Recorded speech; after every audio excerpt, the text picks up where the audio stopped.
স্বাদের এক মিষ্টি কুমড়ার ঘন্ট রান্না নিয়ে আসলাম।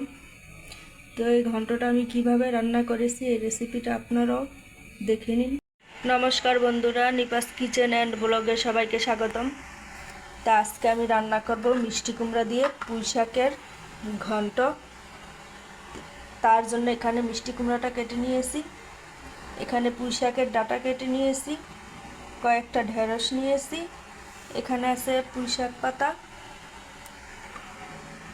আর কয়টা বড়ি নিয়েছি, আর এখানে চিংড়ি মাছ নিয়েছি, তার সঙ্গে কাঁচামরিচ নিয়েছি। আপনারা চাইলে আরও বেশি চিংড়ি নিতে পারেন, আমার রান্নাটা অল্প তাই আমি অল্প চিংড়ি নিয়েছি। এখন চিংড়ি মাছটা আমি বেছে মরিচটার সঙ্গে চিংড়ি মাছের খোসাগুলো বেটে নেব। তো আমার চ্যানেলের নতুন বন্ধু হয়ে থাকলে চ্যানেলটি সাবস্ক্রাইব করে আমার পাশে থাকবেন। আমি এগুলি ঢেঁড়সগুলো কেটে সব কিছু ধুয়ে আবার ফিরে আসছি, ততক্ষণ সঙ্গে থাকুন। এখন রান্নাটা বসিয়ে দেব। প্রথমে একটু তেল দিয়ে দেব, তারপর বড়িগুলো একটু হালকা করে ভেজে নেব।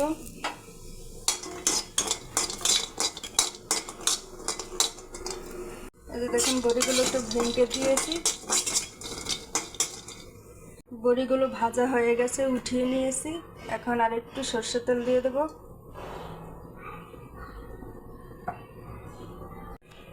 এখানে কাঁচা মরিচের সঙ্গে চিংড়ি মাছের খোসাগুলো বেটে নিয়েছি, তাহলে রান্নাটার স্বাদ আরও বেড়ে যায় চিংড়ির খোসা দিলে। এখন আমি চিংড়ি মাছ আর কাঁচামরিচটা দিয়ে দেব।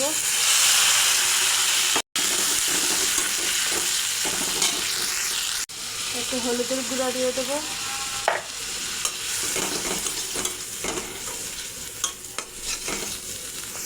আর একটু ধনিয়া গুঁড়া দিয়ে দেব। মাছের সঙ্গে মশলাগুলো ভালো করে ভেজে নিয়েছি, এখন কেটে রাখা পুঁই শাক আর কুমড়ো দিয়ে দেব।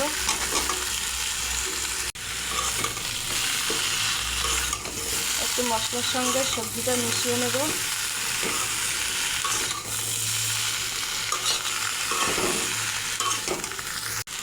লবণ দিয়ে দেব।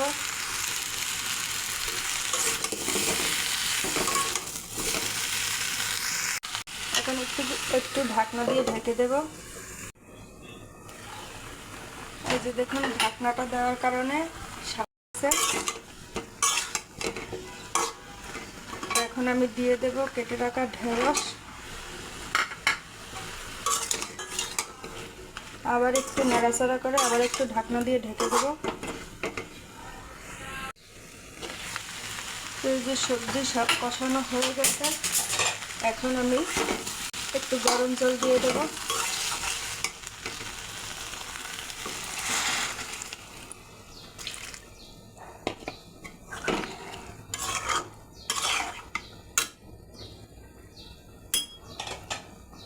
এখন আবার একটু ঢাকনা দিয়ে দেব ভালোভাবে সেদ্ধ হওয়ার জন্য। মিষ্টি কুমড়া ঘন্টে দেওয়ার জন্য এখানে আমি আস্ত জিরা আর রাঁধুনি নিয়েছি, বেটে নেব। এই যে দেখুন বন্ধুরা, সব সবজি সেদ্ধ হয়ে গেছে, এখন আমি নামিয়ে ফোড়ন করে নেব।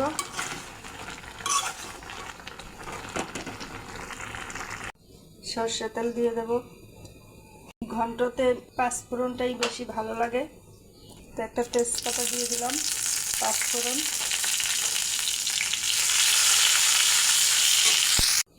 তরকারিটা আমি কড়াইতে ঢেলে দেব।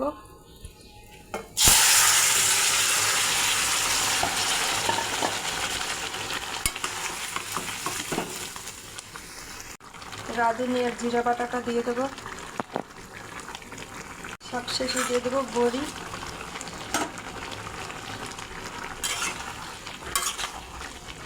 আপনারা বন্ধুরা এভাবে যদি না খেয়ে থাকেন, খেয়ে দেখবেন, দারুণ লাগে খেতে। আর কেমন হলো অবশ্যই কমেন্ট করে জানাবেন। তো রান্নাটা হয়ে গেছে, এখন আমি নামিয়ে নেব আর এই তেজপাতা দুটো ফেলে দেব। তো যে বন্ধুরা রান্নাটা হয়ে গেছে, নামিয়ে নিয়েছি। তো পারলে চ্যানেলটি লাইক করে দেবেন। তো ভিডিওটি এই পর্যন্ত। সবাই ভালো থাকুন, সুস্থ থাকুন, নমস্কার।